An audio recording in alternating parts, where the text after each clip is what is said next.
Brother Albert, born Adam Chmielowski, was a rich personality, blessed with many natural gifts and talented in many fields.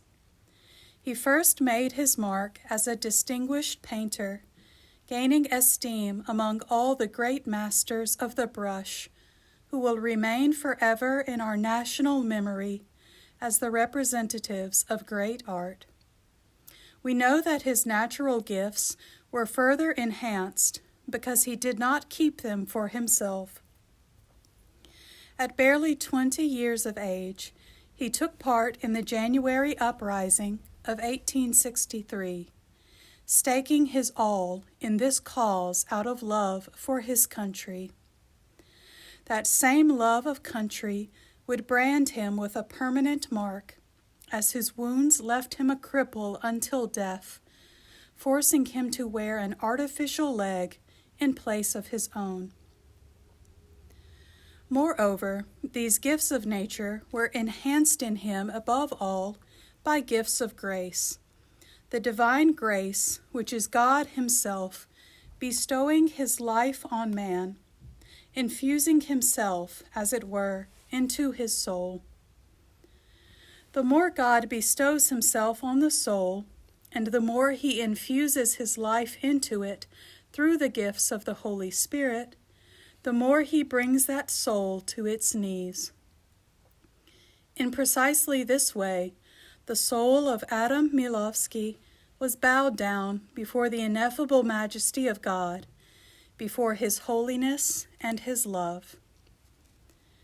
And yet, God works in a most wonderful way in the affairs of men. In casting a person on his knees before Him, He commands him at the same time to kneel in service before his brothers, his neighbors. This is precisely what took place in the life of Brother Albert. On his knees before the divine majesty, on his knees before the majestic dignity of man, and in particular before the majestic dignity of the poorest of the poor, of the most severely handicapped, of even the least beggar. Perhaps this comparison seems striking, since in our times we do not see such severe conditions, such blatant poverty, such obvious humiliation of man. Even today, there are many conditions which seem on the surface to be less flagrant, and yet in reality are no less so than before.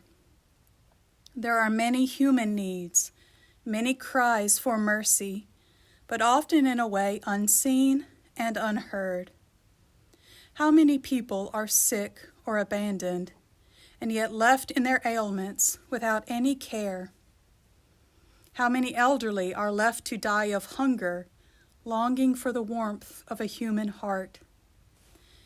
How many troubled youth are there who in today's environment cannot find the moral support they need? Mercy and the Christian message are the great need of our times. If there is no mercy, there is no Christian message, for they are one and the same. In the service of mercy, funds are not the most important, not even homes, institutions, and hospitals, necessary though they are. Most important is man himself, to whom we must testify by our very humanity, by our very selves. In this regard, Brother Albert is for us an incomparable model. He had almost no material means. He did not have access to any funds or ready-made institutions, so he decided to give of himself. It was for this reason that God brought him to his knees before the persons most deprived of human dignity, in order that he might give of himself. And he went on giving to the end of his days, giving with all his strength.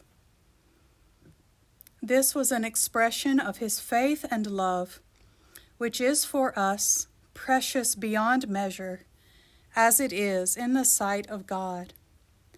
Our humanity must recover with renewed energy a sensitivity to the human person, to his needs, his tribulations, and his sufferings, so that we might be ready to bear witness with our very selves, with hands that are empty, but hearts that are full. Such a gift is indeed more significant than hands that are full and means that are plentiful. Above all these, put on love.